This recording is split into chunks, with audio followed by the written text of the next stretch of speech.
Mesdames et messieurs, ça chauffe du côté du Cameroun. Nous assistons à la réapparition du chef de l'État, M. Issa Chiroma, qui vient de briser son silence et se prononce à nouveau contre le régime en place. Il vient de faire des déclarations incendiaires contre le régime de M. Paul Biya. Mais ce qu'il vient de tenir comme propos, c'est par rapport à une situation très critique qui fait la une des médias à l'heure actuelle du côté du Cameroun. Oui, mesdames, mesdemoiselles et messieurs, ce qui se passe à l'heure actuelle dans le 237 du côté du continent est inédit. Ça fait couler assez d'encre et de salive. Chers dames, chers messieurs, il s'agit de quoi? Avant de continuer dans cette vidéoconférence, prêtez attention, écoutez attentivement. Je vous prie, je vous invite à partager massivement pour informer le monde. C'est ça notre but. Informons le million de personnes. Sécurisez la vidéo avec un maximum de j'aime. Mettez les j'aime comme des pluies. Je vous vois des partages aussi. Alors, avant de continuer, l'apparition de M. Issa Chiroma, avant qu'on entre dans ses déclarations, bien sûr, observez sa photo que lui-même a mise depuis, il y a de cela, je crois, 4 ou 5 jours maintenant. Il s'est proclamé déjà président de la République du Cameroun. Ça, c'est pourquoi je dis une réapparition monumentale, malgré qu'il est en exil, du côté, je crois, de la Gambie. Mais cela ne l'empêche pas de continuer à imposer cette décision du côté du Cameroun. Oui, ça c'est d'abord une démonstration de force. Mais alors, qu'est-ce qui s'est passé pour qu'il a quitté le Cameroun dans une tracasserie inédite? Ceux qui ne connaissent pas, avant qu'on va entrer dans la déclaration qu'il a faite sur la situation critique du côté du Cameroun, où nous avons assisté à l'envoi au repos éternel, la mort, il faut le dire ainsi, d'un opposant politique farouche, M. Ekane, je crois Anissé Ekane. On va y arriver. Mais M. Issa Chiroma avait voulu prêter serment le 5 novembre dernier. Mais les conditions de ses partenaires ne l'ont pas permis. Il avait refusé les conditions de ses partenaires. Normalement, il y avait déjà tout était installé. Télévision, je voulais dire caméra et tout, pour qu'il prête serment du côté du Grand Nord. Ça n'a pas marché parce que les conditions de ses partenaires occidentaux otaniens ne l'ont pas permis. Ça, c'est de un, et c'est pourquoi il avait abandonné l'initiative et il a vu mieux de quitter le territoire parce que, bon, vous savez, on voulait sa peau. Il ne faut pas qu'on se cache, il ne faut pas qu'on se mente.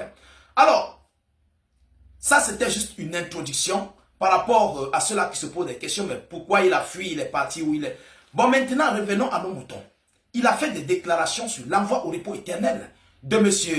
Ekane, Anissé Ekane. Voilà, si je ne fais pas erreur de son nom. Mais qu'est-ce qu'il a dit? Ce monsieur était un opposant. Il était convalescent. Il était convalescent. Il avait plus précisément des problèmes respiratoires. Mais on l'avait arrêté. On l'a envoyé du côté des cellules et puis on l'a transféré dans une prison où, malgré son problème respiratoire, il avait besoin de son matériel pour l'accompagner dans sa respiration. Vous comprenez? Bon, je ne suis pas un médecin, je ne connais pas comment on appelle ça. Ses avocats ont transmis le message au gouvernement, donc aux hautes autorités. Ce n'est pas le président, ce n'est pas le ministre des Affaires étrangères, non. Ce sont les gens, les gens qui l'avaient interpellé. Vous comprenez? Là où il était aux arrêts. Vous comprenez? Ce n'est pas au gouvernement qui s'était adressé. Ce n'est pas le gouvernement qui l'avait arrêté. Mais c'était quand même sous ordre du gouvernement. Vous comprenez? Mais ces avocats avaient transmis l'information du côté, je vais dire ainsi, du côté de la justice. Il faut à leur client son matériel respiratoire. On avait refusé d'offrir à ce monsieur ce matériel respiratoire. Et il est parti au repos éternel en ce jour du 1er décembre 2025. Voilà la situation qui fait briser le silence de M.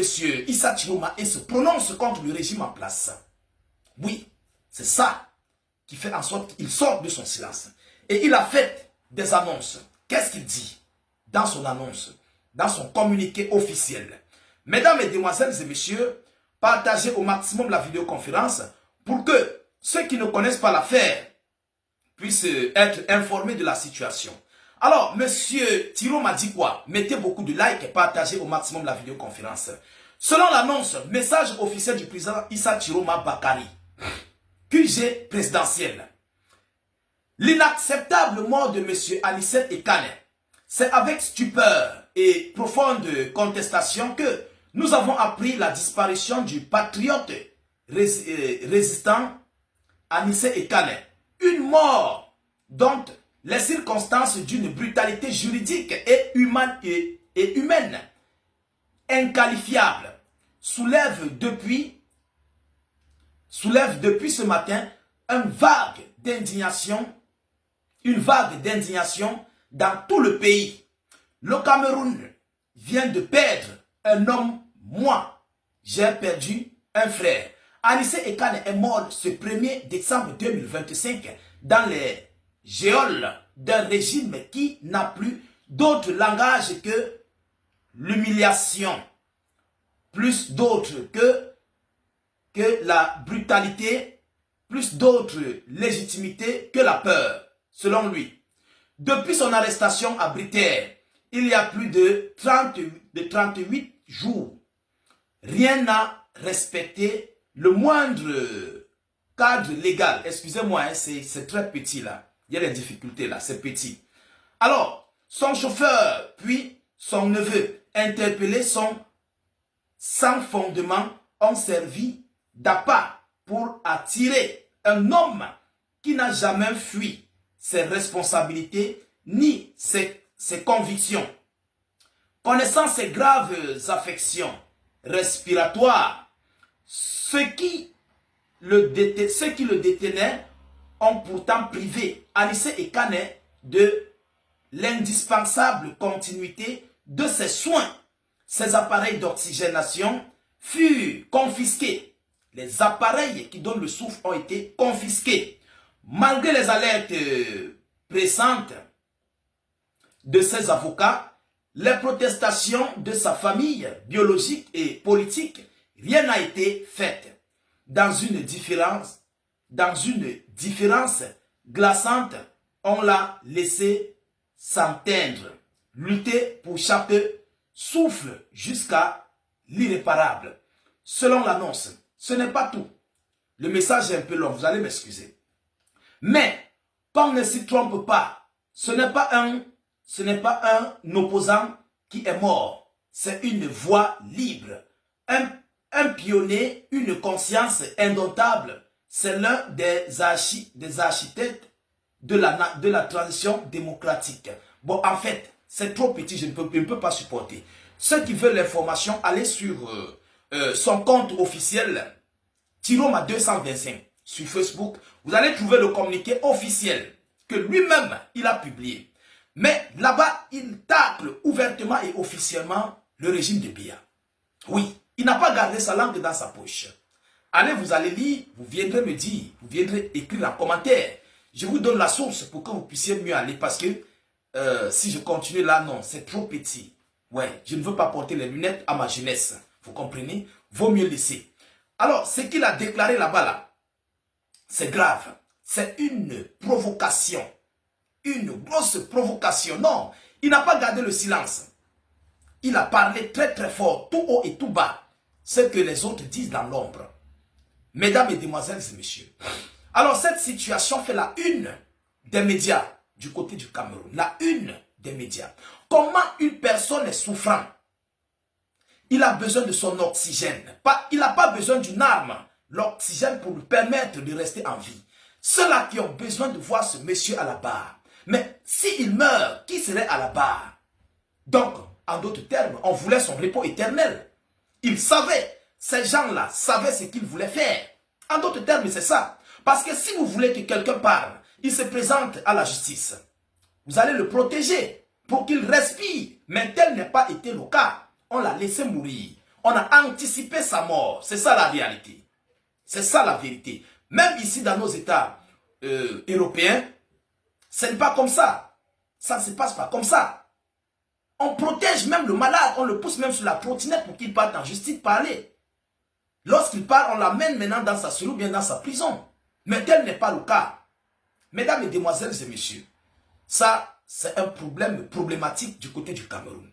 Oui, c'est grave, c'est très grave même. C'est très très grave cette affaire. C'est grave.